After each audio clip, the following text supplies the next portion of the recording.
Sophia Lynn. And I'm your other host, Ken Culbertson. What's up, everyone? Let's jump right into the news we never asked for. Elon Musk recently sent out an email to Twitter employees demanding that they commit to being more hardcore. Employees that stay should expect long hours at high intensity. And in breaking news that's just come across the Follies update desk, Elon Musk has completed a similar takeover bid of OnlyFans. And in his first move as CEO, has urged employees to be more soft-core and to expect long minutes at high intensity. Taylor Swift's Eras concert tour ticket sales were a complete shit show. How did Ticketmaster fail so spectacularly? As it turns out, they used Nobel Prize winning algorithm course match to manage the sales. In more pop culture news, Pete Davidson is dating Emily Ratajkowski. The men in my corporate finance class are asking what Pete's deal is and how he's managed now to pull Ariana, Kim K, and Emrata. So allow us to explain in terms that business school students can understand. Indeed, per Yahoo Finance, it turns out that Pete Davidson has the most negative beta in recorded history. As the rest of the world goes to complete shit, Pete's life is only getting better. Worldwide recession and nuclear war be damned, Pete's stock is on the rise and is a short-term buy and long-term hold. In crypto news, SBF apparently built a backdoor code that allows him to move money from FTX to his hedge fund, Alameda Research. Do we know if this type of siphoning of funds is available through, say, campus groups? Asking for lava, I mean a friend. And now a word from our sponsor. Are you tired of students who are not even in your classroom still getting attendance points?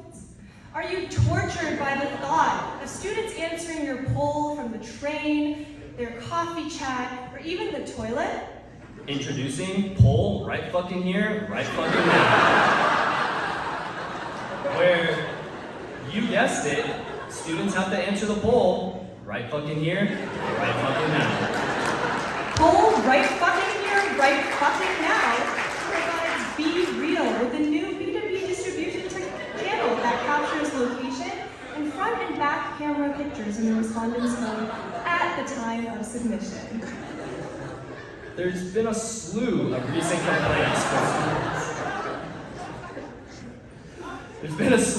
complaints from students on the lack of available study rooms around campus. Having heard your concerns, OSA has thoughtfully decided to allow prospective students to actually reserve and book rooms during the admissions process itself. Unfortunately, they had to cancel the program after only 15 of the 3,000 applicants were successfully able to navigate the system.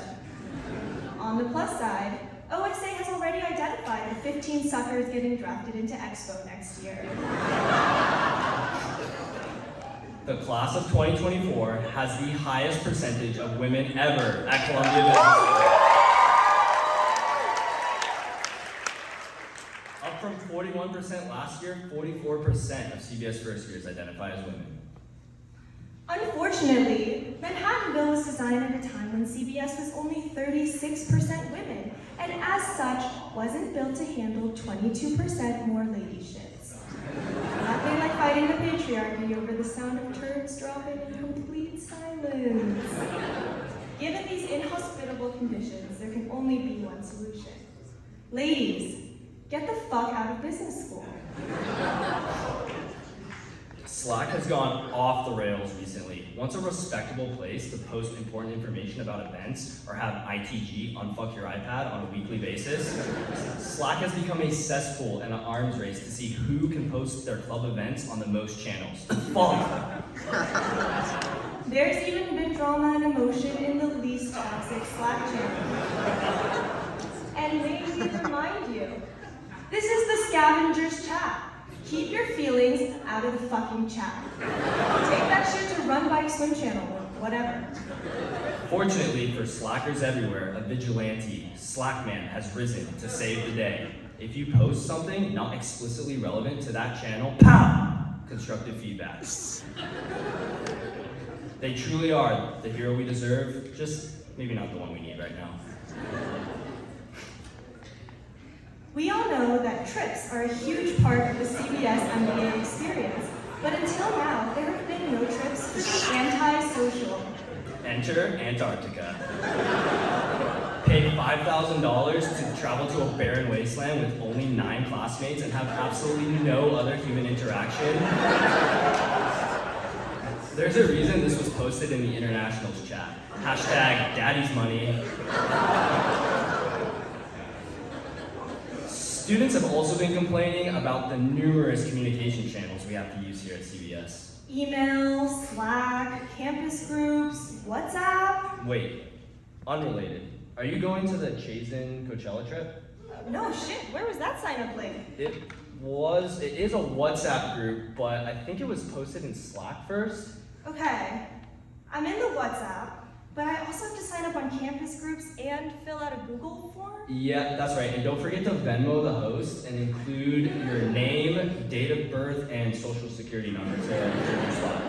Do we even want to go to this event? No, but we're probably going to go anyway. Classic. With reports of consulting invite-only events on the rise, the MCA has decided to issue an official statement. If more than 3 of your friends are in locations unknown on a Tuesday night, they're probably at that BCG dinner hanging out without you. Associated Press has reported that Americans are giving the heave-ho to traditional workplace fashion. And according to Slack reports, CBS students have given up on dressing professionally entirely.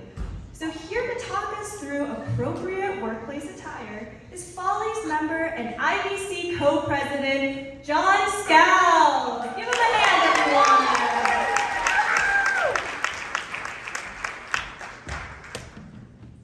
Hey guys, thank you for having me. Things are getting pretty hectic out here on the Wall Street. You know, interest rates are rising, the world is basically ending, and I'm here to set the record straight. Great, that's a super helpful overview of the situation there, John. So John, walk us through how you think about dressing professionally. When I think about dressing professionally, there are really 3 things that come to mind. Fingers, toes, and absolutely no fucking shorts. Rule number 1, if your shirt strap isn't wider than 1, 2, counting 3 fingers, it's out. Your skirt must be longer than the length of your fingertips.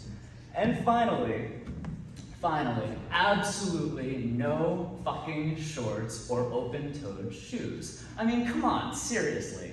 Back when I was a first year. Okay, thank you so much, John. Now a quick question. Hey, you! Are you going to a coffee chat dressed like that? 3-finger strap, check. Skirt longer than hands, check. Open-toed shoes, check. You're good to go. John Scowls, everybody.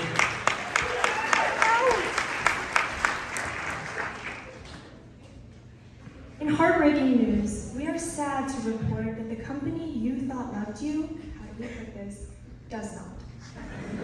We know you went on a few coffee dates and even got asked out to dinner and drinks when you started to feel a real connection. As it turns out, they were just using you and this courtship to embezzle their company's funds for fun nights out and extravagant parties. We know breakups are hard, but it's gonna be okay. The CBS employment report never reaches 100%. It's usually more around 95%. So look on the bright side. You're in the top 5% of something. So maybe you won't graduate with a job, but think about everything else you've gotten out of business school. Defunct iPads, tiny backpacks, elevator PTSD, and for US students, a reason to finally learn how to use WhatsApp. But by far, the best thing that we've gotten from CBS are friends who will be there for you during the next recession. For Follies Update, I'm Ken Culbertson. And I'm Sophia Lynn. Good night.